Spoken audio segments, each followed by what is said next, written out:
कुछ जिंदगी चाहती है, ढूंढती है किसी चीज को, और ये ढूंढ उसके अंदर क्यों पैदा होती है, ये एक सवाल मेरे अंदर में आता।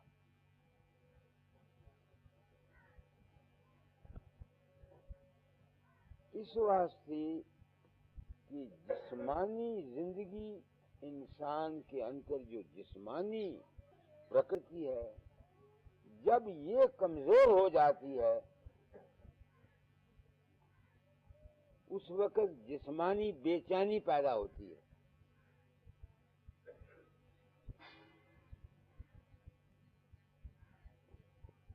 तुम देखो, जिसकी सेहत ठीक है,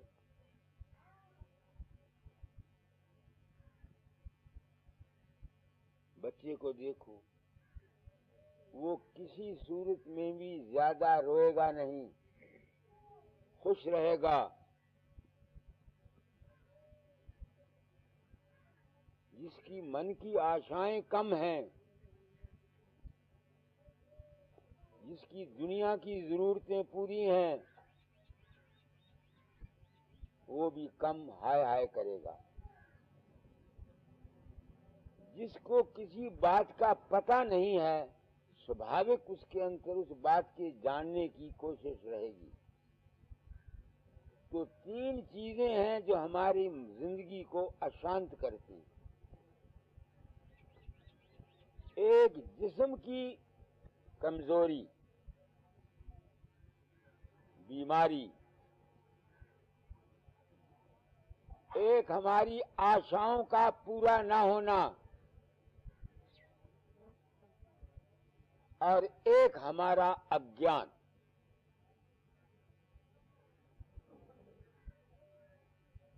ये तीन चीजों की वजह से हम इस संसार में अशांत होते हैं। इंसान की अशांति का मुख्य कारण उसका मानसिक और शारीरिक ब्रह्मचर्य की गिरावट है।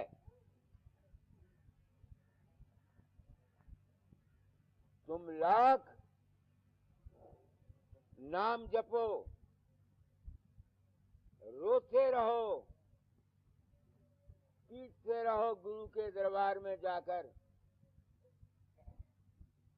जब तक तुम अपनी मानसिक और शारीरिक ब्रह्मचर्य को तुम कायम नहीं रखोगे, अपनी सेहत का ख्याल नहीं रखोगे, तुमको शांति नहीं मिलेगी।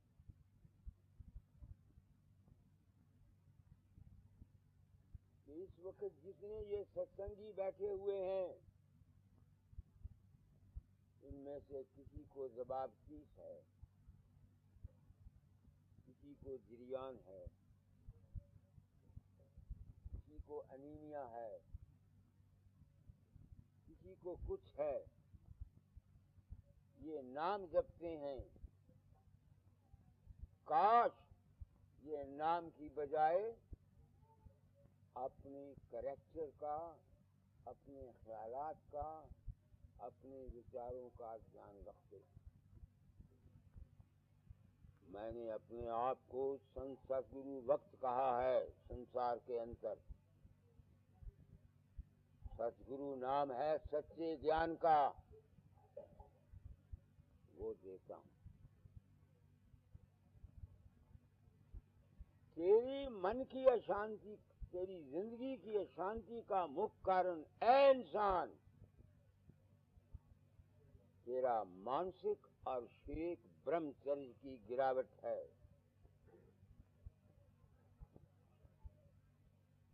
मेरा एक मित्र है यहां बैठा हुआ, नाम नहीं लेना चाहता। उसने मेरे दाता दयाल से नाम लिया था, किसी दूसरे देश में रहता था।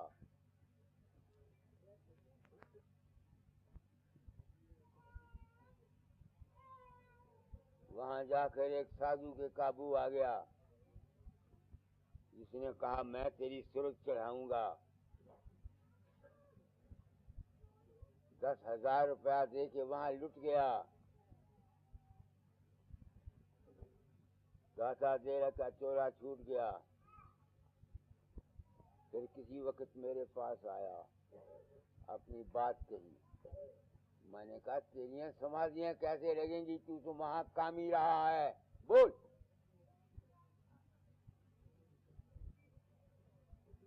उसने माना। ये मेरे तजर्बे हैं जो मैं संत सदगुरु वक्त की हैसियत में संसार को बताना चाहता हूं। लाख तुम प्रार्थनाएं करो, लाख सिर पट के मर जाओ, जब तक इस कुंजी को तुम नहीं पकड़ोगे, तुमको शांति या मालिक का घर नहीं मिल सकता।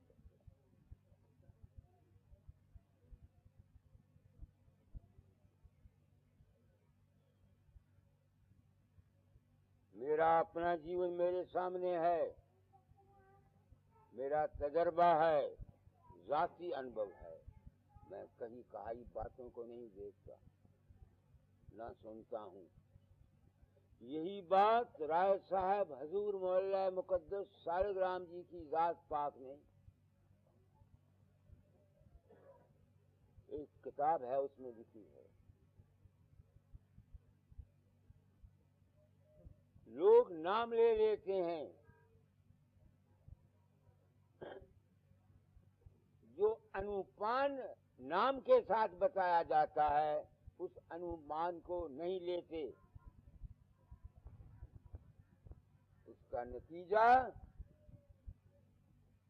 उनको नाम का फल नहीं मिलता।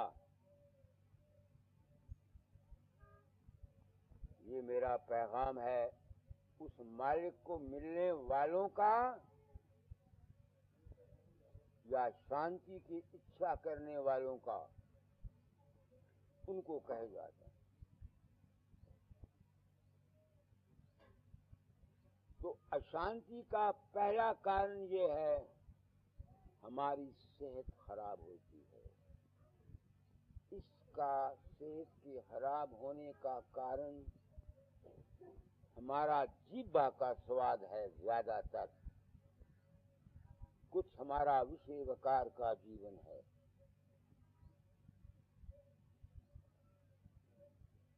जो आदमी अभ्यास करते हैं, नाम जपते हैं, अगर वो अपने जीभ पर कंट्रोल नहीं रखेंगे और विषय वकार में भी रहेंगे, उनको शांति या नाम की प्राप्ति नहीं हो सकती। मेरा अपना जीवन है। बसरे बगदाद में 12 साल रहा, मानसिक और शारीरिक बंद से ठीक था। दाता ने कहा अब औलाद पैदा करो, फकीर अभ्यास छोड़ दो। मैं घर में आया, अगर औलाद के ख्याल ही से स्त्री के पास जाता तो कोई तकलीफ नहीं था। मैं तो अपने स्वाद के लिए स्त्री के पास जाता रहा, मगर चूंकि अंतर में अभ्यास करने की लज्जत थी मुझको, मैं अभ्यास भी करता रहा। नतीजा ये हुआ, मेरी सेहत गिर गई, मजबूरन अनाज को छोड़ना पड़ा।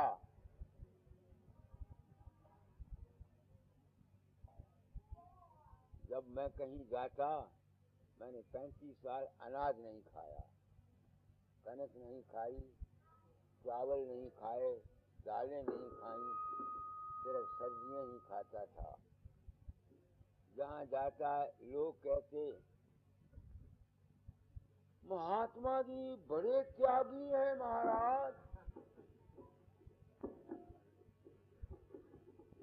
महात्मा जी बड़े त्यागी हैं, त्यागी।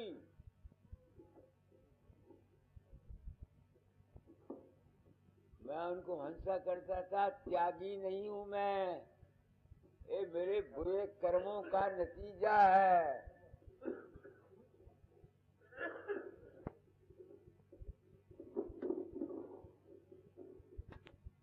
तुम सोचो, मैंने प्रण किया था, अपना अनुभव कह जाऊंगा,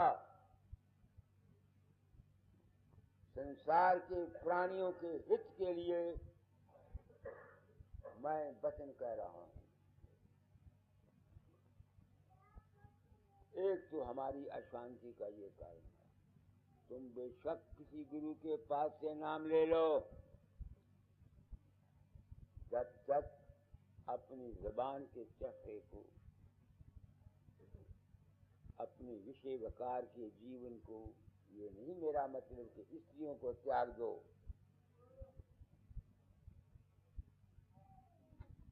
स्त्री साथी है तुम्हारा, जीवन की साथी है, मगर तुम लोगों ने जीवन की साथी स्त्री पुरुषों ने यह समझा हुआ है कि काम को भोगने के लिए ही जीवन की साथी है।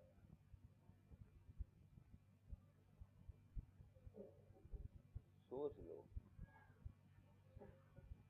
ये बानियां लिखी हुई हैं। एक शब्द है, अरे मन रसिया काया के बसिया, निकलता है तो निकालो कहीं, छोड़ो, ऐसे ऐसे शब्द हैं। तो इस शब्द में पुकार की गई है गुरु से। गुरु इस पुकार का जवाब क्या देता है जीव को? उसको शांति के हासिल करने के लिए गुर बताता है। ये तो कह देते हैं मांस शराब ना खाया कर, जो असली चीज कहने वाली है वो तो कहता कोई नहीं। भाई जीव का स्वाद ना कीता कर, बिच्चे ही मांस छूट गया, बिच्चे ही शराब छूट गया।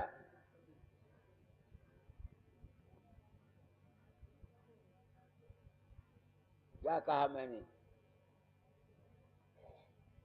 नहीं निकला तो ना सही।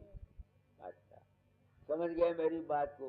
पहली अशांति तो हमारी ये है। दूसरी अशांति है हमारी मन की तिरंगे और आशाएं।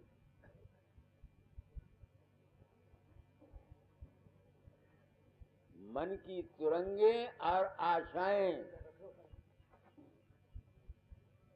उसके लिए क्या ज्ञान है? मौज पर रहना, मौज पर रहना। जिनको नाम दिया जाता है उनके लिए पहली शर्त ये है, जिसको गुरु नाम देता है उसको कब नाम देता है? पहली शर्त ये है, जो राधा स्वामी दयाल ने अपनी बानियों में लिखी है, कि भाई ज़र जन और जमीन को मौज के हवाले छोड़ के आ।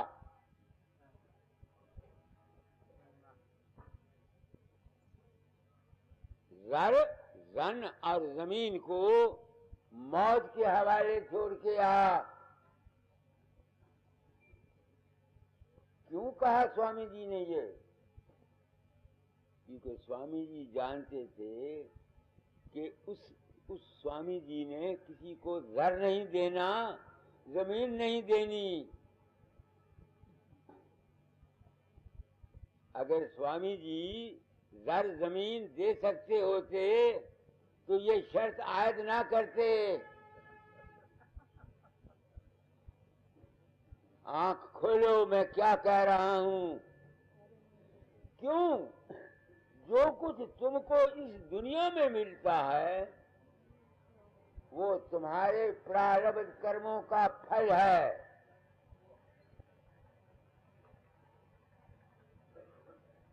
जो जो कर्म पिछले तुम लोगों ने किए हुए हैं उनके मुताबिक, या जो कर्म यहाँ करोगे उनके मुताबिक तुम्हारी ज़र जन और जमीन का संबंध होता है।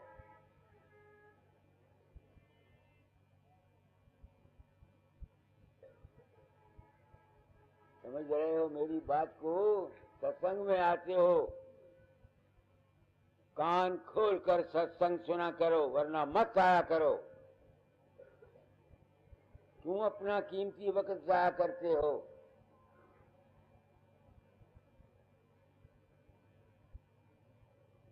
जो कुछ किसी को मिलना है, मिलेगा, मिलता है, वो उसके अपने ही कर्म का फल है। कोई महात्मा, कोई गुरु तुम्हारे प्रारब्ध कर्मों को नहीं काट सकता। हजूर बाबा सामने शाह की जात पात की टांग टूट गई। उनके गुरु थे बाबा जयमल सिंह की जात पात। क्या बाबा जयमल सिंह ने उनकी टांग तोड़ने को क्यों नहीं मदद की कि टांग ना टूटे? हजूर महाराज का लड़का मर गया।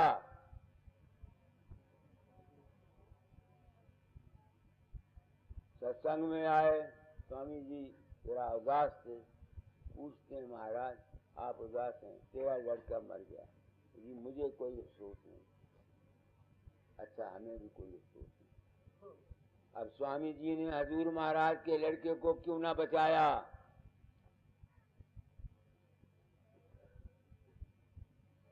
क्या कह रहा हूं संसार वालों, आंखें खोलो। इस वास्ते संतोष रखा करो। हाय हाय करने से कर्म का। आज एक शख्स मेरे पास सुबह मिला, उसकी औरत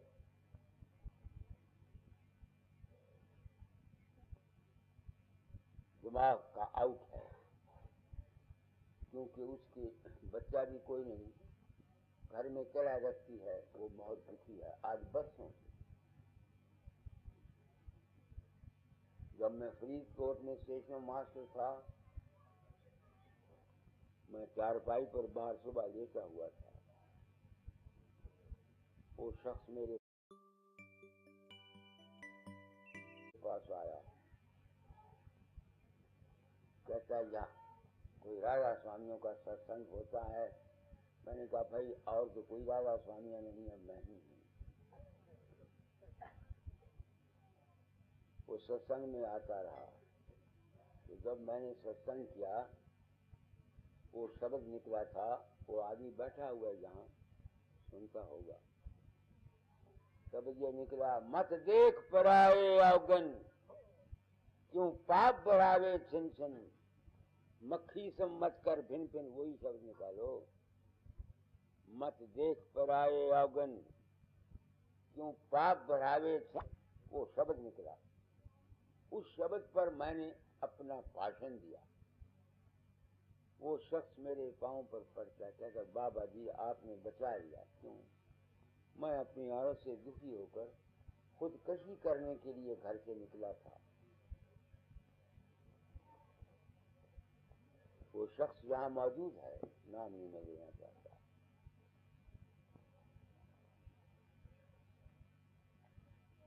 हम जब दूसरों के ऐब देखते हैं, हम अपने कर्मों को बढ़ाते हैं।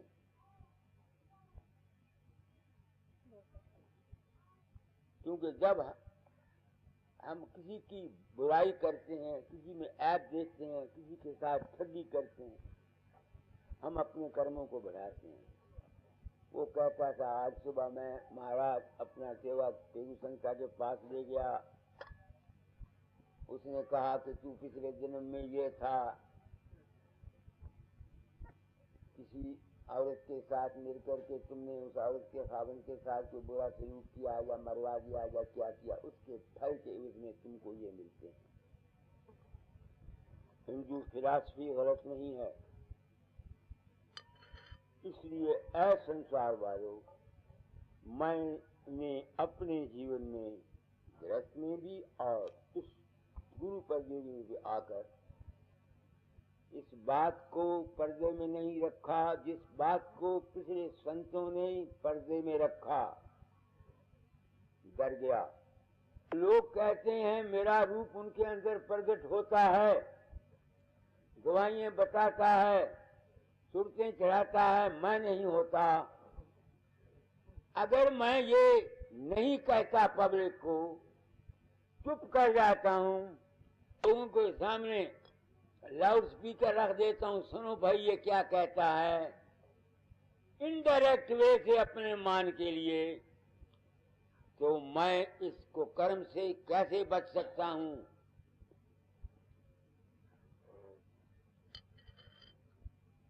सोचो मैं क्या कह रहा हूं। तो हम एक दूसरे की बुराई करते हैं, बेगुनाहों को इल्जाम लगाते हैं अपने स्वार्थ के लिए। तो अवगुणी देखते हैं ना, तो उसमें स्वामी जी ने इस जहां नाम देते हैं वहां जीवों को क्या कहा है, पढ़ो। एक पराए गन क्यों पाप बढ़ावे, दिन दिन मत देख पराए गन क्यों पाप बढ़ावे, दिन दिन पर जीव सतावे, खेने खेने छोड़े अपने गन गन गन। अब जो कहते हैं अपने आप को, मैं अभी सोचता हूँ कबीर चंद, तू जब बात कहता है, तू जब नुक्ताचीनी करता है इस मौजूदा गलत गुरुइज्म पर, क्या तू ये गुनाह नहीं कर रहा? मैं अपनी आत्मा से पूछता हूँ वाणी को सुनकर। जब मैं ऐसा कहता हूं तो मेरा भाव ये है, क्योंकि मैं संत सदगुरु हूं, सच्चा ज्ञान देता हूं, ये भाव है कि जीवों की इसराह हो जाए, इन महात्माओं की इसराह हो जाए, इन गुरुओं की इसराह हो जाए। तो इसराह करने के ख्याल से मैं कहता हूं मेरे भाने कोई कुछ करता फिरे, मेरे भाने कोई कुछ करता फिरे, मुझे क्या? फिर मैं सोचता हूं कि तेरा ये भी तरीका गलत है। मैं कहता हूं अगर ये मेरा तरीका गलत है तो इस ऐप से दूसरों की गलतियों को बताने के कबीर भी बरी नहीं, स्वामी जी भी बरी नहीं, क्योंकि उन्होंने सबका खंडन किया है। किया है कि नहीं खंडन? खंडन इसीलिए किया है कि उनका ख्याल गलत था। ऐप तो उन्होंने भी देखा।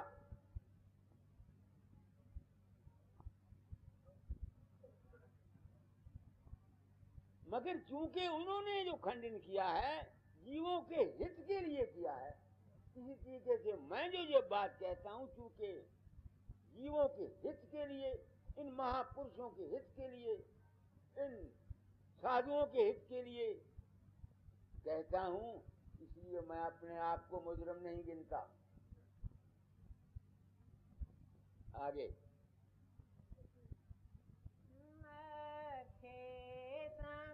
मत कर भिन भिन, नहीं खावे चोट तू छिन छिन, देखा कर सबके तू गुण, सुख मिले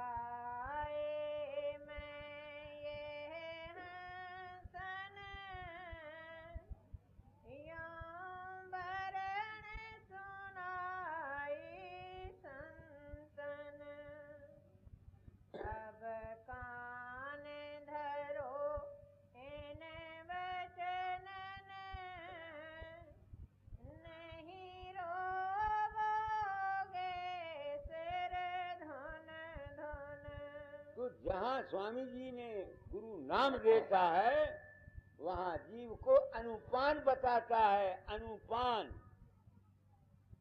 पहला अनुपान तो मैंने तुमको बोल दिया, इस पेट को काबू रखो।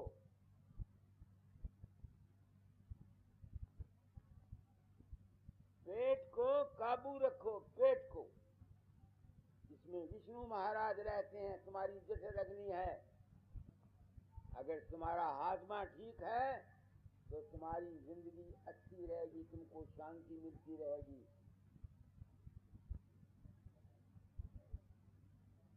दूसरे, विषय विकार का जीवन कम करो। मेरा भाव ये बिल्कुल न समझना कि औरतों को त्याग। एक हजूर सांवले शाह की जात पात बहुत हाई लेवल के संत। मेरे पास एक कोई नाम भूल गया, रिटायर्ड रेलवे का अफसर था। मैं जब मिल पर आटा बेचा करता था तो वो मेरे पास बिस्तरा और ट्रंक ले आया। मैं आपके पास रहूंगा। क्यों भाई? राधा स्वामी मत क्या है, मेरे पास जगह नहीं थी। मैं हंसा, मैंने कहा तू ये पूछ कि औरत से बच्चों से तुमको छुटकारा कैसे होगा, ये ना पूछ कि राधा स्वामी मत क्या है। अब वो मेरी तरफ देख के हैरान होता, आपको कैसे पता? मगर मैं जानता हूं।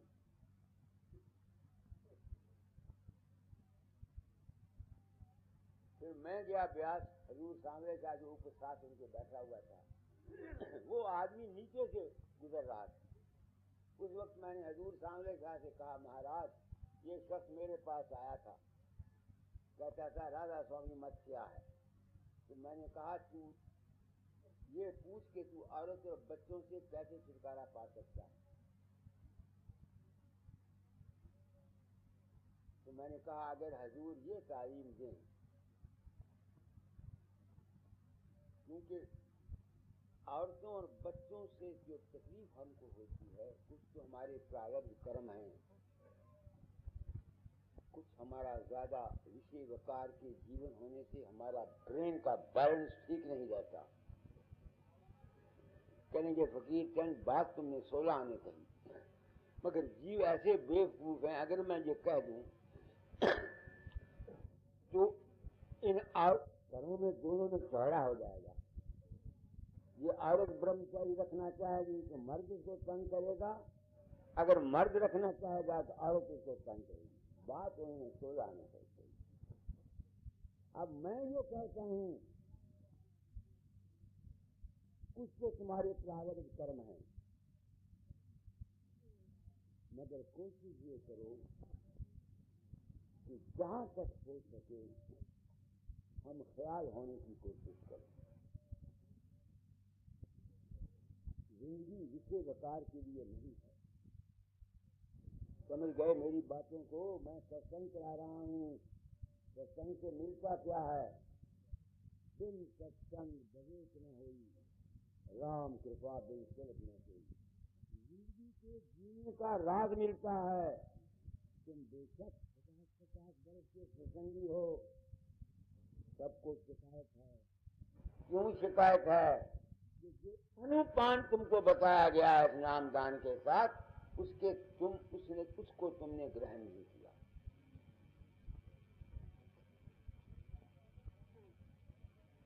तो इस शब्द में सबसे बड़ी चीज क्या?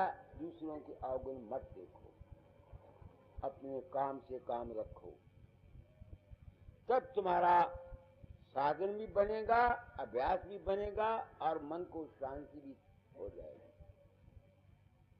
समझ रहे हो?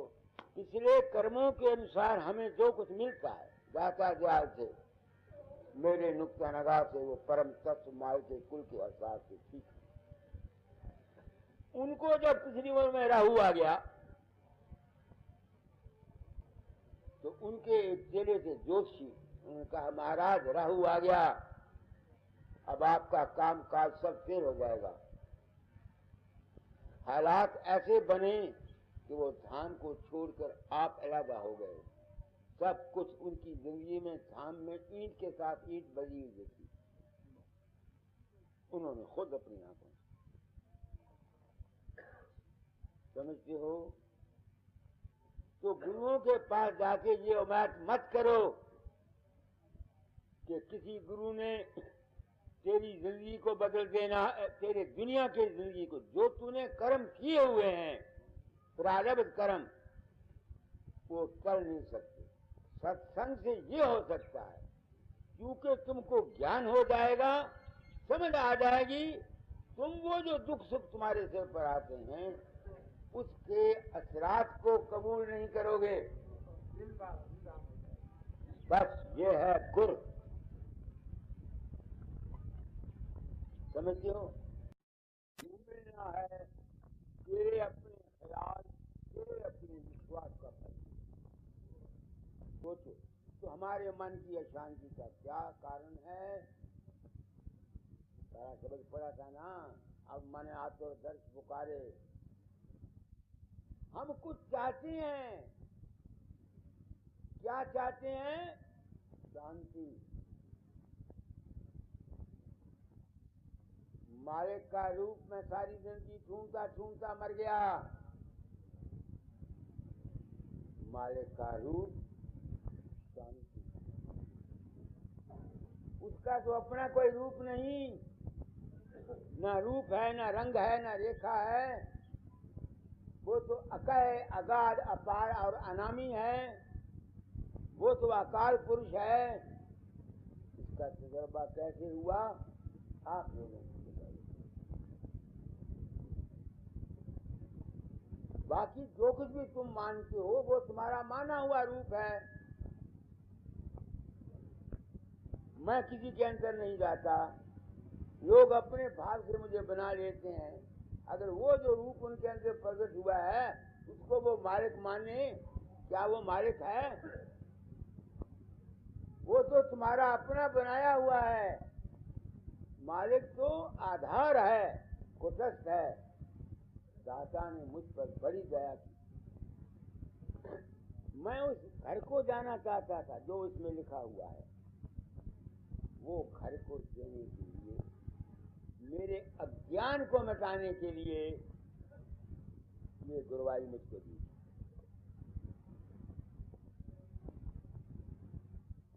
इस गुरु पदवी पर आने से मेरा अज्ञान मिट गया कि वो मालिक कहाँ है। अब मुझको मालूम हो गया कि मालिक मेरी जात है। मैं उसमें ऐसे रहता हूँ जैसे मछली पानी में रहती है। वो तत्व है, आधार है, सूक्ष्म से सूक्ष्म तत्व है। मैं, मेरी सूरत, तुम्हारी सूरत, मछली की सूरत में जिस तरह मछली पानी में तैरती रहती है, इस तरह हमारी सूरत उस रात के तमव्वुज में आने से जो शब्द प्रकट हुआ, उसकी जो चेतनता थी, उसका नाम है सूरत।